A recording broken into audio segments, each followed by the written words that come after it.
शायद देर से आपके बीच में पहुँचे। सबसे पहले तो मैं धन्यवाद करना चाहता हूँ शरण जी का कि इन्होंने आप सबको आमंत्रित किया और आप सब भी अपना समय निकाल कर यहाँ पर आए।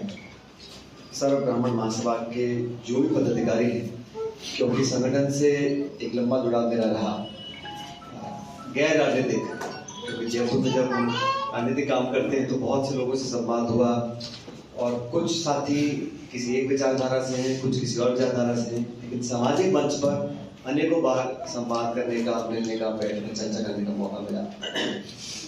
महेश शर्मा जी हमारे जयपुर से आए, हमारे राष्ट्रीय प्रवक्ता शर्मा जी हैं, जिलाध्यक्ष जी हैं और सभी प्रबुद्ध लोग यहाँ मौजूद हैं। और ये बात सच है जैसा शैल जी ने कहा कि चुनाव चल रहे हैं। अब चुनाव में मुख्य मुकाबला दो दलों के बीच में होता है और क्योंकि ये चुनाव का समय है और मेरा अधिकार है कि मैं किसी से भी मेरे निर्वाचन क्षेत्र में मत माप से 2 मिनट ज़्यादा लंबा समय नहीं लूँगा मैं आपको। लेकिन ये बात सच है कि सामाजिक कार्यक्रमों में इस संगठन ने लगभग हर जिले में अपनी कार्यकारिणी बनाई है और सामाजिक कार्यों में सबसे आगे रहकर, अग्रणी रहकर एक अहम भूमिका निभाई है। और मैं समझता हूँ कि इस प्रकार की गतिविधियों से, इस प्रकार के संगठनात्मक ढांचे को मजबूत कर समाज को एकजुटता करने का जो काम हो रहा है, उसमें जो लोग भी योगदान दे रहे हैं, समय का, पैसे का, परिश्रम का, वो अंततः लाभदायक पूरे समाज को होगा, प्रदेश को होगा, सबको होगा। 5 साल पहले जब चुनाव लड़ने आया था तो शरण जी से मैंने रिक्वेस्ट करा था, मैंने कहा भाई अच्छे पढ़े लिखे प्रबुद्ध लोगों में से एक हैं, हमारे साथ इसको शुरू में जोड़ लें। अपनी बहुत लंबी चौड़ी मुलाकात थी, मेरे ख्याल मिश्रा जी ने बार बुलाया था हम लोगों को और हमारी चर्चा हुई थी, लेकिन मैंने कहा कि हमारे सारा मिलकर काम। और जब मैंने फोन में बात करी तो मैंने कहा मैंने आपकी फोटो देखी, कुछ वजन बड़ा बड़ा तो मैंने कहा कम कर दूंगा। तो वजन तो आप कम करना, लेकिन राजनीतिक वजन कम नहीं करना। और आप सबसे मैं निवेदन करना चाहता हूँ कि चुनाव में अपने मत का सदुपयोग करें आप लोग।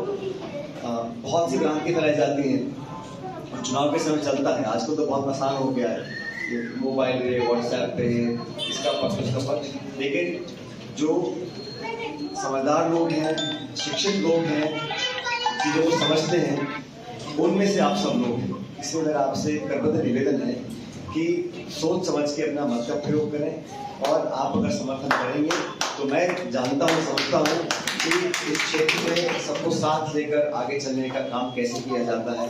इन 5 सालों में अनेक चुनौतियाँ आई, कोरोना काल भी आया, लॉकडाउन भी आया, हम सब ने मिलकर उसका मुकाबला किया और आज हम इस मुकाम पर खड़े हैं कि 3, 4, 5 राज्यों में चुनाव और जो माहौल मैंने देखा है बाकी राज्यों में वो मूलतः कांग्रेस के पक्ष में। राजस्थान में भी अलग अलग जिलों में गया, गंगानगर में, हनुमानगढ़, चूरू में होकर आया हूँ और सब जगह बहुत अच्छा पक्ष हमारे पार्टी दल के लिए है।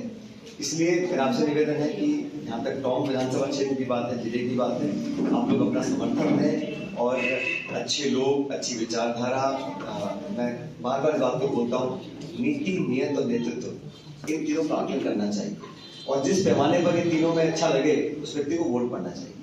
अगर नीति, नियत और नेतृत्व हमको किसी का बेहतर है तो निसंकोच होकर उसमें आगे बढ़कर हमें अपनी मदद देनी चाहिए। नहीं जानता हूँ शेर व शायरी, लेकिन मैं तो सरल शब्दों में बात कर सकता हूँ। उसमें मुकाबला नहीं है भाई, सरस्वती कहाँ पर जाती है मैं जानता हूँ, मेरे में वो गुण नहीं है। मैं सिर्फ मन से बोल देता हूँ, जो बात आती है भावना से, और सच बोल देता हूँ और खुल के बोल देता हूँ। हो सकता है ये अपूर्ण हो राजनीति में, लेकिन मुझे अपूर्ण स्वीकार है। कभी कभी लोग कहते हैं कि सीधा बोल देने से राजनीतिक कभी कभी नुकसान फायदा होता है। मैंने कहा जीवन बहुत लंबा नहीं होता, जो बोला मन में रखना नहीं चाहिए, जो हो अच्छा भला बोल देना चाहिए। किसी को बुरा लगेगा, मिनट, 2 घंटे, 3 दिन बाद में अपना बात खुल जाएगी, लेकिन घुट के बाद पेट में रखना वो उस तरह की मेरी प्रवृत्ति नहीं है। इसलिए मेरा आपसे निवेदन है कि आप सब अपना स्नेह भी दें, सानिध्य भी दें, अपना वोट भी दें, क्योंकि वोट के बिना तो लोकतंत्र खाली है। और 25 तारीख को अपने मत का सदुपयोग करें और जितना आप समर्थन देंगे उससे कहीं ज़्यादा मैं आपके लिए, समाज के लिए, आप लोगों के माध्यम से क्षेत्र के लिए जितना भी विकास हो सकता है, व्यक्तिगत, सामाजिक और क्षेत्रीय, करना चाहूँगी और एक परिवार के रूप में। और आप सब लोग उस संगठन से जुड़े हो जो एक ऐसा समाज है जिसकी भूमिका प्राचीन काल से, मैं नहीं कहता हूँ जब से सृष्टि का निर्माण हुआ है, लेकिन प्राचीन काल से समाज की अहम भूमिका रही है मानव जीवन के हर क्षेत्र में। और ये कोई संयोग नहीं है कि ये भूमिका पीढ़ियों तर पीढ़ी चली जा रही है। तो इसका हम सब उसका सम्मान करते हैं, उसको उस परंपरा को बनाए रखने में जो कुछ भी योगदान आप लोग दे रहे हैं उसकी सराहना करते हैं। और मेरा ऐसा मानना है, जब बहुत पुराना युग था, जब शासक हुआ करते थे, राजे महाराजे हुआ करते थे, तो वो लोग भी जब कभी कुछ निर्णय करते थे तो न्याय दिलाने के लिए, न्यायपूर्वक कार्रवाई करने के लिए वो सलाह लेते थे। तो उन लोगों में से हो जो न्याय दिलाते हैं आप सब लोग, इसलिए न्याय होती है जो मेहनत करेगा, जो परिश्रम करेगा, जो सच्चाई ईमानदारी से करेगा, उसको आप अपनी दिहाड़ी दो। और राजनीति में दिहाड़ी होती है वोट, और कुछ नहीं होता। तो न्याय मिलना चाहिए जो लोग परिश्रम करते हैं। और मैं आपको पुनः आश्वासित करना चाहता हूँ कि जो संबंध हमने बनाए हैं इन 5 सालों में काम कर एक दूसरे को जानकर समझकर, उन संबंधों को और मजबूत करने का दायित्व मेरा है। और आप लोग 2 कदम चलिएगा, 4 कदम मैं चलने को तैयार हूँ। मैं